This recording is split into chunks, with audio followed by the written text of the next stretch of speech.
रेखा गुप्ता के भाषण पे विश्लेषण होनी चाहिए। विधानसभा में उनके एक भाषण की चर्चा है। कहा जा रहा है कि रेखा गुप्ता न सिर्फ हिम्मती है बल्कि योगी की तरह दुश्मन को खुलकर चुनौती भी देने वाली। केजरीवाल अपनी राजनीतिक मर्यादा खो चुके थे। वो देश के मसले में देश के प्रधानमंत्री का साथ नहीं निभा पा रहे। राष्ट्र विरोधी बयानों से उनका जीवन भरा था। फिर भी केजरीवाल रोने की कला में इतने माहिर है कि वो हर सही बात को गलत साबित करने में भी मास्टर है। रेखा गुप्ता ने केजरीवाल को तुम कहकर बात की है। केजरीवाल, तुमने दिल्ली को लूटा है, मैं तुम्हें छोड़ूंगी नहीं। सुनिए उनका पूरा भाषण। विधायक जो अपने क्षेत्र से जनता का दिल जीत करके इस सदन में पहुंचे हैं, उन्हें दिल की गहराई से बहुत बहुत बधाई देती हूँ, बहुत शुभकामनाएं देती हूँ कि दिल्ली की जनता ने जो उनको जिम्मेवारी सौंपी है, मिल करके उस काम को करना है। और ढेरों साधुवाद देना चाहूंगी भारत जैसे विश्व के सबसे बड़े लोकतंत्र का नेतृत्व करने वाले आदरणीय प्रधानमंत्री श्रीमान नरेंद्र मोदी जी को, जिन्होंने दिल्ली को एक ऐसे कुप्रशासन से, ऐसी आपदा से मुक्त कराया जिसके कारण से दिल्ली वासी 10 साल से अधिक समय से जो दर्द झेल रहे थे, जो तकलीफ पा रहे थे, आदरणीय प्रधानमंत्री मोदी जी के नेतृत्व में उस आपदा से दिल्ली मुक्त हो पाई। प्रचंड जीत भारतीय जनता पार्टी को मिली। दिल्ली ने भर भर के आशीर्वाद दिया और मैं भी आज इस सदन में दिल्ली की जनता को इस सदन के माध्यम से ये बताना चाहती हूं कि जो जो संकल्प पत्र में वायदे दिल्ली की जनता के साथ किए गए हैं, जब तक वो पूरे नहीं होंगे, मैं और मेरी पूरी टीम चैन की सांस नहीं लेंगे। दृढ़ संकल्प है, पूरी समर्पण के साथ, एक निष्ठा के साथ, उत्साह के साथ दिल्ली में काम करना है। वो लोग जो पहले इस सदन का उपयोग केवल और केवल माननीय उपराज्यपाल जी को, माननीय प्रधानमंत्री जी को आपत्तिजनक, अपमानजनक, अभद्र शब्दों का इस्तेमाल करते हुए इस सदन का उपयोग करते थे, आज इस सदन का उपयोग दिल्ली की जनता की भलाई के लिए, योजनाएं बनाने के लिए, उनके क्रियान्वयन के लिए और दिल्ली को विकसित दिल्ली बनाने के लिए इसका उपयोग होने वाला है। माननीय अध्यक्ष जी, आज आपके माध्यम से मैं ये कहना चाहती हूँ, 20 तारीख को जब शपथ ग्रहण हुआ, उसी दिन एक एक पल का उपयोग करते हुए हमने कोई विजय उत्सव मनाने के लिए नहीं निकल पड़े। हम आए सचिवालय में, हमारी पूरी टीम ने अपना ऑफिस का कार्यभार संभाला। हमने पहली कैबिनेट की मीटिंग पहले दिन, शपथ वाले दिन ही करी, और जो जिसके कारण से पिछली सरकार के कारण से लंबित आयुष्मान योजना को हमने पहली कैबिनेट मीटिंग में पास किया। हम घर नहीं गए कि मिठाई खानी है, खिलानी है, ढोल बजाने हैं। हम लोग उस दिन पूरा दिन अलग अलग विभागों की मीटिंगों में लगे रहे। हम गए यमुना जी पे आरती करने के लिए, अपना संकल्प दोहराने के लिए कि हे मां यमुना, जो हमने वायदा किया है, जो हमारे प्रधानमंत्री जी ने यमुना जी के लिए स्वप्न देखा है, जो दिल्ली की जनता का अधिकार है, इस यमुना माँ को स्वच्छ बनाने के लिए पूरा काम कर लेंगे। हम पूरा दिन उसी काम में लगे रहे। आज 8 दिन और 9वां दिन आज माने तो एक एक दिन मैं और मेरे मंत्री और मेरे विधायकगण अपने क्षेत्र की जनता के साथ मिल करके दिल्ली को कैसे सुधारना है, क्या क्या काम होने हैं, केवल जनता के बीच में जा करके वो काम कर रहे हैं। इससे पहले ये लवली जी ने सदन में एक बात कही थी, वो बिल्कुल सही बात है कि पहले जनता को अपेक्षाएं शायद बड़े बड़े प्रोजेक्ट की होती थी कि भाई कम्युनिटी हॉल बना दीजिए, कॉलेज बना दीजिए, स्कूल बना दीजिए, पर 10 सालों में जनता इस लेवल पे आके खड़ी हो गई कि वो कहती है कि मेरा सीवर साफ करा दो, मेरी नाली बनवा दो, मेरे गड्ढे भरवा दो। इस कदर दिल्ली की जनता को परेशान करके वर्षों पीछे धकेलने वाली सरकारें आज यहाँ पर नहीं है। आज विपक्ष सामने बैठा होता तो शायद बात करने में कुछ मजा आता, उनके सामने कहने में, उनकी बातें बताने में। दूसरे ही दिन जब शपथ ग्रहण था तो आतिशी जी मेरे कमरे पे आ गई सब विधायकों को लेकर के, और मैंने तो देखा वो तो पहले दिन से ही इसी कार्य में लग गई थी कि क्या किया जाए, कैसे पब्लिसिटी पाई जाए, कैसे मीडिया में आए जाए। बैनर बना लिए गए कि 2,500 रुपए कब दोगे। मैंने उनको साथ सम्मान अपने कमरे में बुलाया, बिठाया, पूछा कि बताइए भाई क्या कह रही हैं आप। उन्होंने कहा जी 2,500 रुपए कब दोगे। मैं कहा बड़ी अच्छी बात है, आपको बड़ी चिंता है कि 2,500 रुपए कब मिलेंगे। मैं कहा आतिशी जी आप जिस 2,500 की बात कर रही हैं आप चिंता ना करें, ये जिम्मेवारी हमारी है। जनता को जो प्रण किया है, जनता के लिए जो वादे किए हैं वो काम हम करेंगे। पर इस बात पे जरूर मुझे हंसी आती है कि 10 साल का कार्यकाल, 3-3 बार की सरकार बनने के बाद सैकड़ों वादे किए, एक भी पूरा नहीं किया। और उसके बाद उनकी इतनी हिम्मत हो जाती है कि हमसे आके पूछते हैं कि ये कब होगा। तो पंजाब में नहीं दिया, दिल्ली में जो जो कहा नहीं दिया, वो काम कुछ किया नहीं, और हमसे आके पूछते हैं कि बताइए कब देंगे। तो मैंने भी मन में किसी शेर की कही, किसी शायर की कही हुई 2 लाइनें मुझे ध्यान आई कि बागवान ने भी न जाने कैसे कैसे शौक पाल रखे हैं। 10 साल का राज किया भाई, एक बार जीते तो 67 सीटें आ गई, दूसरी बार फिर 62 आ गई, फिर तीसरी बार फिर मौका मिल गया। तो दिल्ली की जनता के शौक निराले थे। क्या उम्मीदें थी उनको उनसे कि बागवान ने भी न जाने कैसे कैसे शौक पाल रखे हैं, फूलों के गमलों में कांटे संभाल रखे हैं। और इस सियासत में तो चित भी इनकी, पट भी इनकी। हमने क्या बेवजह सिक्के उछाल रखे हैं। मतलब जब ये सरकार में थे तो भी यही धरने पे बैठते थे, और आज जब ये विपक्ष में हैं तो हमसे सवाल पूछते हैं कि कब करेंगे। भैया ये सरकार में थे तब भी जल मंत्री होने के बावजूद आतिशी जी धरने पे बैठ जाती थी काम करने की बजाय। माननीय मुख्यमंत्री जी जो उस समय होते थे वो तो 26 जनवरी वाले दिन जाके धरने पे बैठ गए। तो इन तो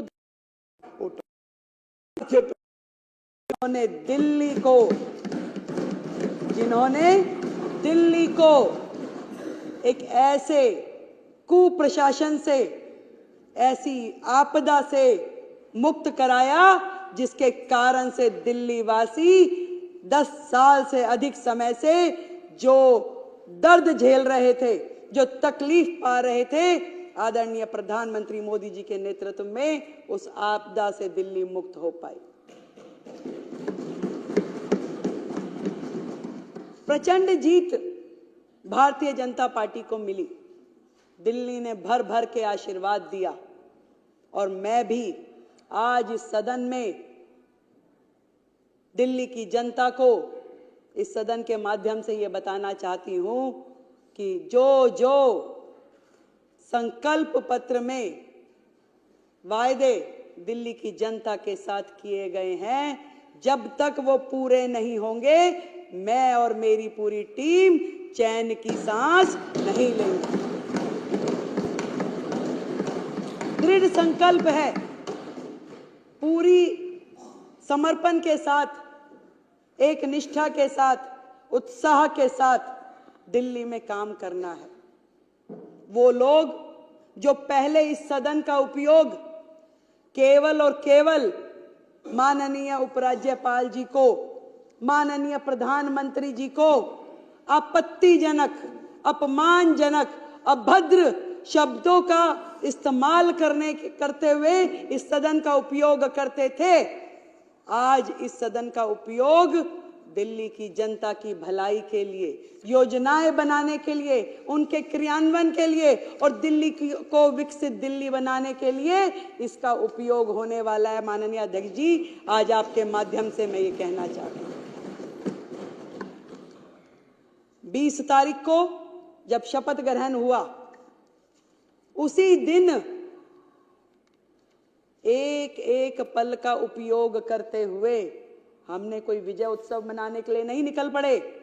हम आए सचिवालय में, हमारी पूरी टीम ने अपना ऑफिस का कार्यभार संभाला।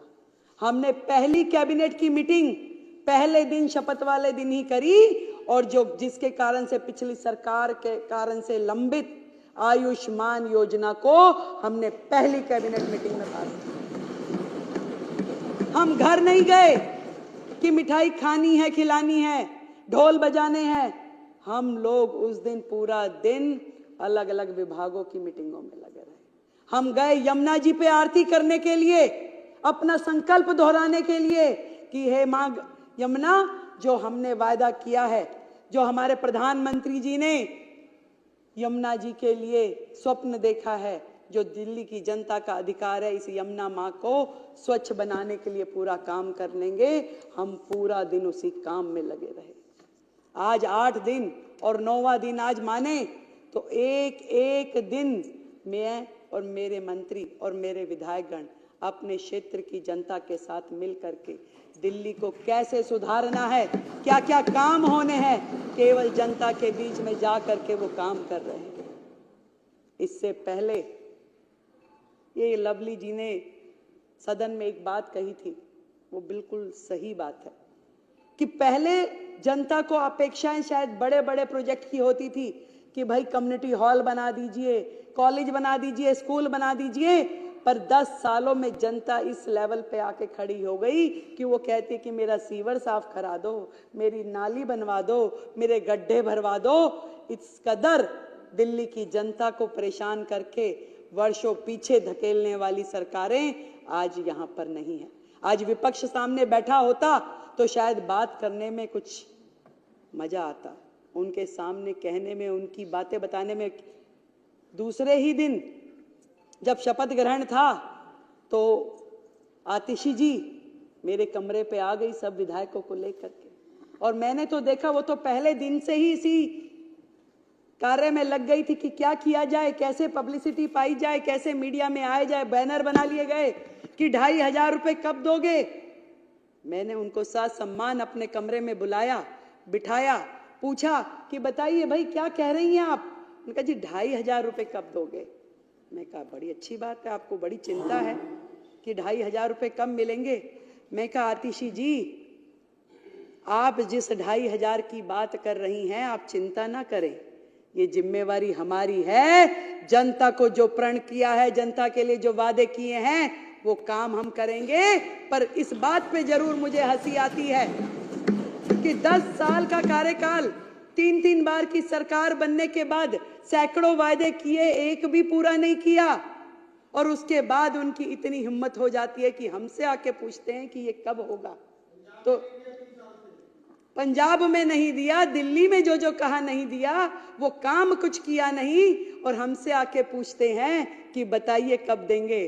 तो मैंने भी मन में किसी शेर की कही, किसी शायर की कही हुई 2 लाइनें मुझे ध्यान आई कि बागवान ने भी न जाने कैसे कैसे शौक पाल रखे हैं। 10 साल का राज किया भाई, एक बार जीते तो 67 सीटें आ गई, दूसरी बार फिर 62 आ गई, फिर तीसरी बार फिर मौका मिल गया।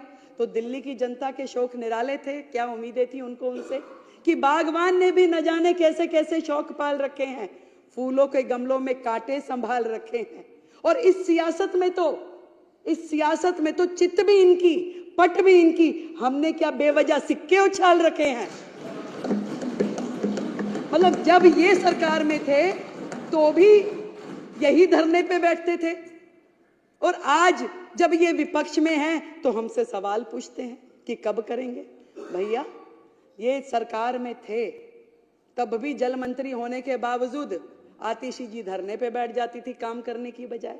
माननीय मुख्यमंत्री जी जो उस समय होते थे वो तो 26 जनवरी वाले दिन जाके धरने पे बैठ गए। तो इन तो धरना पार्टी है। इन्होंने अपने कार्यकाल में केवल प्रेस कॉन्फ्रेंस, केवल बाइट देना, केवल इंस्टाग्राम ट्विटर पे पोस्टेड डालना और मनगढ़ंत कहानियां बनाना, इसके अलावा किया क्या है? इनके विचार, इनकी सोच जिस कदर स्पीड में चलती है उसको तो कोई फॉलो नहीं कर सकता भाई।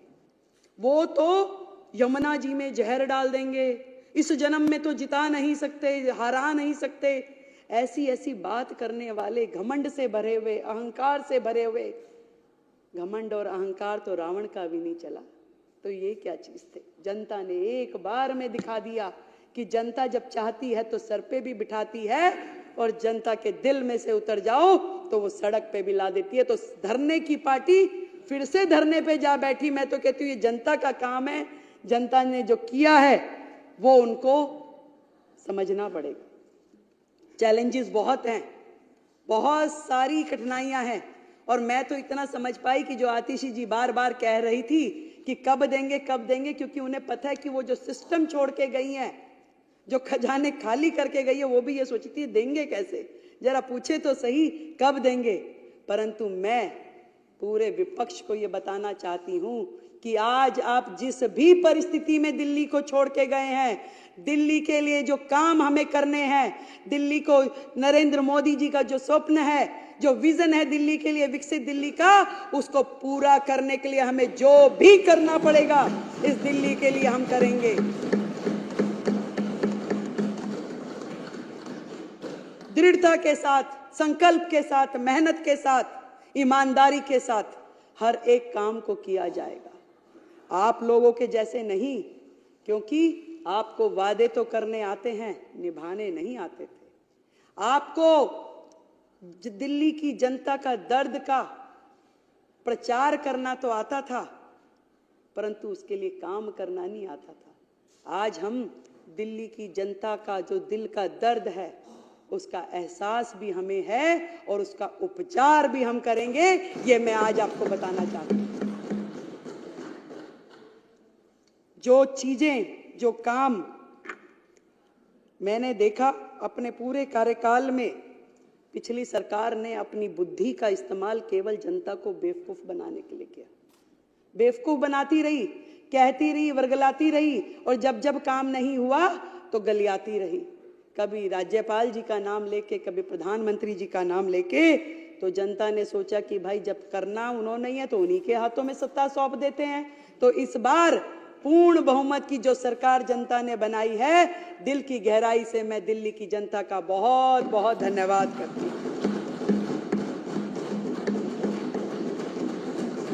और कहना चाहूंगी जितने काम दिल्ली में करने वाले हैं, देखिए केजरीवाल साहब ने अपना बंगला, अपना शीश महल तो बना लिया, पर ये नहीं सोचा कि लाखों लोग जो झुग्गियों में रहते हैं, जो सड़कों में रहते हैं, जिनके सर पे छत नहीं है, उनके लिए क्या करना है। उनके लिए, उनको छत मिले, उन्हें घर मिले, उसके लिए उन्होंने कोई काम नहीं किया। वो केजरीवाल साहब जो अपने घर का टॉयलेट बनाने के लिए करोड़ों रुपए खर्च देते हैं, दिल्ली के झुग्गीवासी किन शौचालयों का उपयोग कर रहे हैं। आज दिल्ली देश की राजधानी है, फिर भी दिल्ली में सबसे ज्यादा ओपन डेफिकेशन है। ये शर्मनाक हरकत, ये शर्मनाक काम का जिम्मेदार वो सरकार है जिसका राज पिछले इतने साल रहा। एक भी काम वो बताए कि उन्होंने अपने कार्यकाल में शुरू किया और उसे खत्म किया। बची कुची रोटियां, बचे कुचे टुकड़े जो शीला दीक्षित जी के समय के थे, उन्होंने केवल उसी का प्रचार प्रसार किया कि हमने ये कर दिया, हमने वो कर दिया। झूठा फ्रॉड शिक्षा का मॉडल, जिसमें बेचारे बच्चे फेल होते रहे, ड्रॉप आउट होते रहे, परंतु उनका भविष्य अधर में लटका रहा और ये अपना प्रोपोगंडा करते रहे, हमारा शिक्षा का मॉडल। दिल्ली की जनता से पूछो जाके कितने ज्यादा ये लोग केवल अपना सर्वस्व, मैं। केजरीवाल जी ने दिल्ली की जनता के बने हुए उन मकानों में उनको जाने नहीं दिया, उन झुग्गी वासियों को, क्योंकि वो मुख्यमंत्री आवास योजना के नाम से घोषित नहीं हुए। पैसा सरकार देगी, केंद्र की सरकार, नाम तुम्हारा देंगे भाई, ऐसा कहां होता है? तुम लगाते, तुम करते, तुम उसमें अपना नाम लिखते। तुमने तो छोटी छोटी चीजों पे, यानी कि इस सदन में व्हाइट वॉश हुई, उसका भी पत्थर माननीय मुख्यमंत्री जी ने यहां लगा करके छोड़ा हुआ है। तुम तो नाम के इतने भूखे हो। तुमने दिल्ली की जनता को आयुष्मान योजना से महरूम रखा क्योंकि तुम्हारा नाम उसमें नहीं था, उसमें प्रधानमंत्री आयुष्मान योजना था, इसलिए दिल्ली की जनता को तुमने वो मिलने नहीं दिया।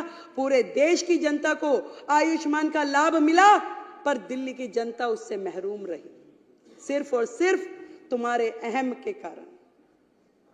आज दिल्ली की जनता बाट जो रही है कि कैसे दिल्ली आगे बढ़ेगी, दिल्ली में वो काम होंगे। मैंने बहुत सारे अधिकारियों से मेरी बात हुई, मतलब वो सरकार जो अपने ही अधिकारों को मारती पीटती थी, गाली गलौज करती थी, कैसे काम होते उस सरकार में? अपने ही चीफ सेक्रेटरी को घर में बंद करके पीटना, ये तो माननीय मुख्यमंत्री जी ही कर सकते थे। ऐसे लोग जो इस राज्य से कर वसूल करके दूसरे राज्यों में चुनाव में जाके खर्च करते थे, केवल और केवल एजेंडा था कलेक्शन हो जाए और उसके बाद खर्च कहां करना है वो कोई नहीं जानता था। मुझे जब मैंने ये सीएजी का रिपोर्ट प्रस्तुत किया तो रिपोर्टर्स ने पूछा कि 14 की 14 रिपोर्टें एक बार में क्यों नहीं प्रस्तुत करती हैं मुख्यमंत्री जी? मैंने कहा भाई एक एक कितनी भारी है, एक बार में करूंगी तो हमारे विधायकगण अपने घर रिपोर्ट लेके भी नहीं जा पाएंगे। इतनी भारी भारी रिपोर्टें, एक एक रिपोर्ट जिसका वजन पता नहीं, हो सकता है ये 3-4 किलो तो लग ही रहा है मुझे। तो इतने पेपर पढ़ना, उनको समझना, तो एक एक करके निकाल रहे हैं तो उनकी सांसें ऊपर नीचे हो रही है और उनकी इतनी हिम्मत नहीं है कि वो सदन में आके सामने बैठ सकें, उसे सुन सकें। उन्हें बहाना चाहिए था, तस्वीर नहीं लगी। मैं उनसे पूछना चाहती हूं, जो सरकार का एडमिनिस्ट्रेटिव हेड है, जो देश की राष्ट्रपति, क्या उनकी फोटो नहीं लगनी चाहिए? आज जिनके माननीय हमारे शहीद भगत सिंह, हमारे बाबा साहब, हम सबके पुरोधा हैं। हमने उनको सम्मानजनक, हमारे दिल में सम्मान है। जितना काम इस दिशा में कि बाबा साहब के सम्मान में देश भर में होना चाहिए, वो नरेंद्र मोदी सरकार ने किया है। आज तक किसी सरकार ने, ना किसी नेता ने इस सम्मान को उन्हें दिया जितना सम्मान मोदी सरकार ने बाबा साहब के चरणों में अर्पित किया है।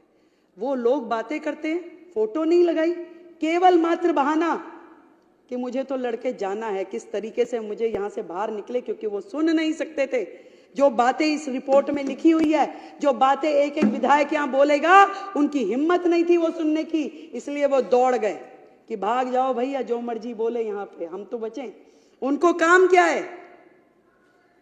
उनका काम है इस सदन में बैठे अपने चिंगू मिंगू के माध्यम से वीडियोस बनवाएं, उस वीडियो को प्रचारित करे, प्रसारित करे। एक वीडियो रिलीज हुआ प्रवेश जी, एक बुक्के था, अब बुक्के दे रहे थे, वो कह रहे जी एक बुक्के से मुख्यमंत्री जी ने कईयों को निपटा दिया। भाई मैं तो बनियों की लड़की हूं, मैं तो फजूल खर्ची कर नहीं सकती। इस दिल्ली में जनता का एक एक रुपया जो कि राजस्व के रूप में हमें मिलता है, एक भी रुपए का दुरुपयोग मैं होने नहीं दूंगी। आज इस सदन के माध्यम से मैं कहती हूं, भाई एक बुक्के इस्तेमाल कर लिया तो क्या गलती कर दी भाई? पैसा बचाया है, खराब तो नहीं किया। और ये भी बताना चाहूंगी कि जो भी लोग इस लूटपाट में, भ्रष्टाचार में लिप्त थे, एक भी व्यक्ति को छोड़ेंगे नहीं, एक एक पाई का जवाब देना पड़ेगा।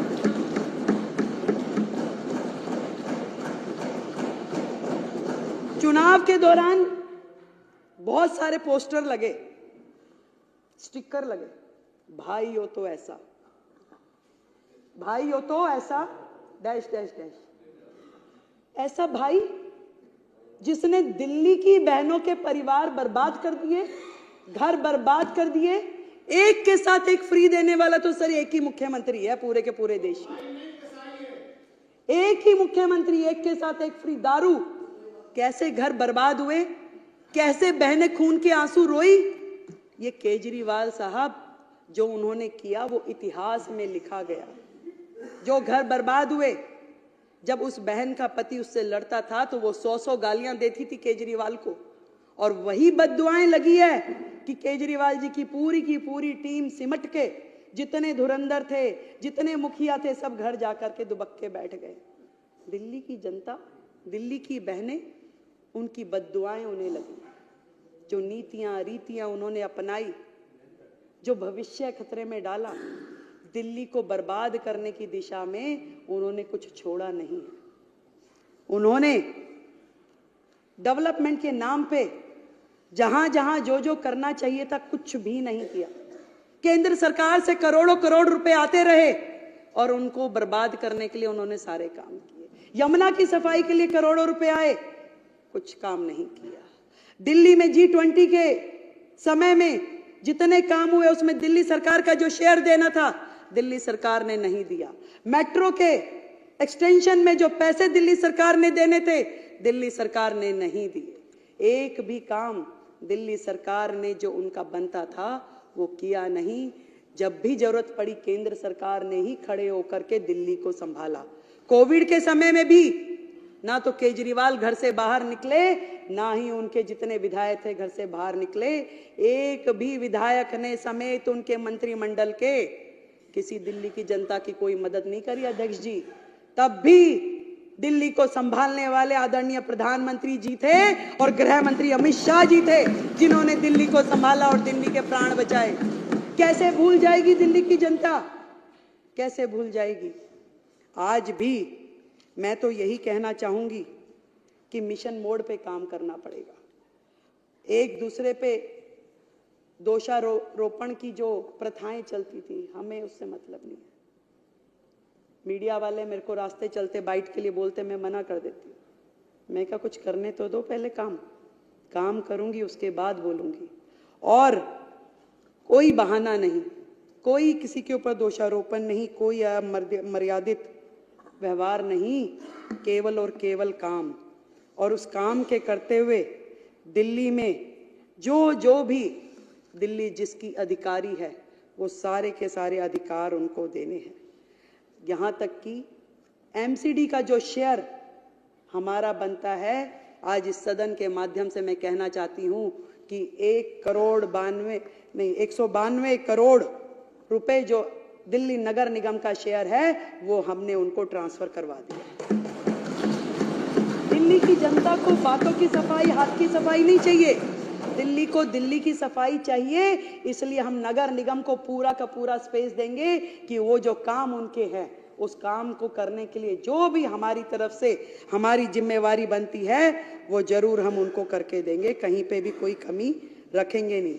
और यहां तक कि पहले भी केंद्र सरकार ने पूरी मदद दिल्ली नगर निगम की भी की और दिल्ली सरकार की भी की। ये तो इनके मन में इनकी नीयत और नीति दोनों ही भ्रष्ट थी। जब यमुना की सफाई केजरीवाल जी ने नहीं करी, बार बार वादा करने के बाद भी, तो माननीय NGT ने एक समिति बनाई, उसके अध्यक्ष के रूप में LG साहब को मनोनीत किया और ये कहा कि यमुना की सफाई करवाएं। तो केजरीवाल साहब को डर लग गया, उन्हें लगा कि अरे ये काम हो जाएगा और मैं तो रह जाऊंगा कि दिल्ली की जनता कहेगी देखिए वायदा आपने किया था, काम LG साहब कर रहे हैं। तुरंत उन्होंने स्टे ले लिया, सुप्रीम कोर्ट चले गए। पहली सरकार होगी जो अपने राज्य में काम होने के खिलाफ जाकर के स्टे ले ले, और उन्होंने यमुना की सफाई होने नहीं दी। यही सेम काम उन्होंने जब कूड़े के पहाड़ हटने चाहिए और वो कुछ नहीं कर पा रहे थे, तो NGT ने समिति बना करके LG महोदय को अध्यक्ष बनाया, कहा कि ये पहाड़ हटने चाहिए, ये काम होना चाहिए। और हमारी केंद्र की सरकार ने, हमारे नितिन गडकरी जी ने NHAI के माध्यम से जितना भी यहाँ पे वेस्ट था उसको ले जा के सड़कों, जो नई सड़कें बन रही थी उसमें उसको यूज किया और बहुत बड़ा एरिया खाली होता गया, चलता गया, परंतु उनको ये भी सुहाया नहीं। और केजरीवाल साहब ने वहां पर भी कोर्ट में जाके स्टे ले लिया कि ये काम भी दिल्ली में होना नहीं चाहिए। कितने शर्म की बात है कि दिल्ली का विकास उनकी प्रायोरिटीज में था ही नहीं। वो एक रिमोट से कई सरकारें चलाना चाहते थे, कभी पंजाब की, कभी दिल्ली की, और कभी अन्य अन्य राज्यों में जा करके गोवा भी मैं ही चलाऊंगा, यूपी भी मैं ही देखूंगा, हरियाणा भी मैं ही करूंगा, ऐसा महत्वाकांक्षी व्यक्ति दिल्ली के प्रचंड जीत भारतीय जनता पार्टी को मिली। दिल्ली ने भर भर के आशीर्वाद दिया और मैं भी आज इस सदन में दिल्ली की जनता को इस सदन के माध्यम से ये बताना चाहती हूं कि जो जो संकल्प पत्र में वायदे दिल्ली की जनता के साथ किए गए हैं, जब तक वो पूरे नहीं होंगे मैं और मेरी पूरी टीम चैन की सांस नहीं लेंगे। दृढ़ संकल्प है, पूरी समर्पण के साथ, एक निष्ठा के साथ, उत्साह के साथ दिल्ली में काम करना है।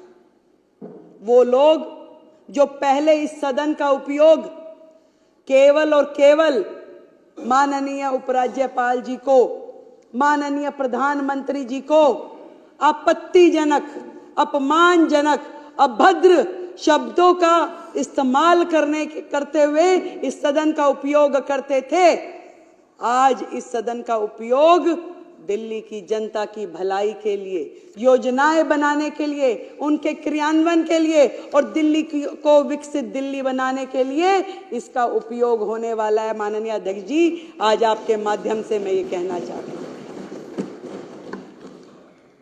20 तारीख को जब शपथ ग्रहण हुआ, उसी दिन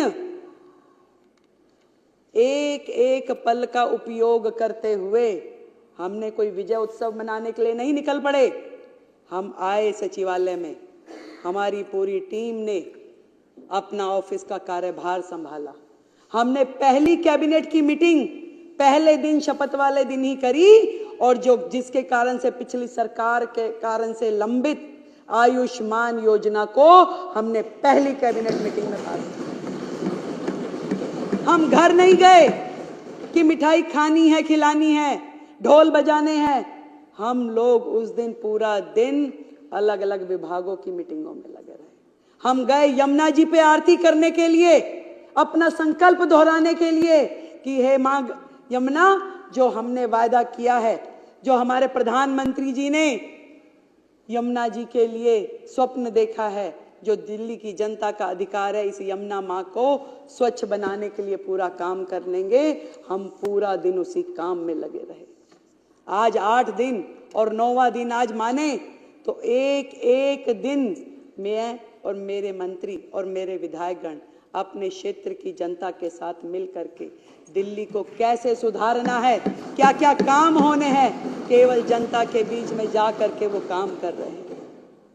इससे पहले ये लवली जी ने सदन में एक बात कही थी, वो बिल्कुल सही बात है कि पहले जनता को अपेक्षाएं शायद बड़े बड़े प्रोजेक्ट की होती थी कि भाई कम्युनिटी हॉल बना दीजिए, कॉलेज बना दीजिए, स्कूल बना दीजिए, पर 10 सालों में जनता इस लेवल पे आके खड़ी हो गई कि वो कहती है कि मेरा सीवर साफ करा दो, मेरी नाली बनवा दो, मेरे गड्ढे भरवा दो। इस कदर दिल्ली की जनता को परेशान करके वर्षों पीछे धकेलने वाली सरकारें आज यहाँ पर नहीं है। आज विपक्ष सामने बैठा होता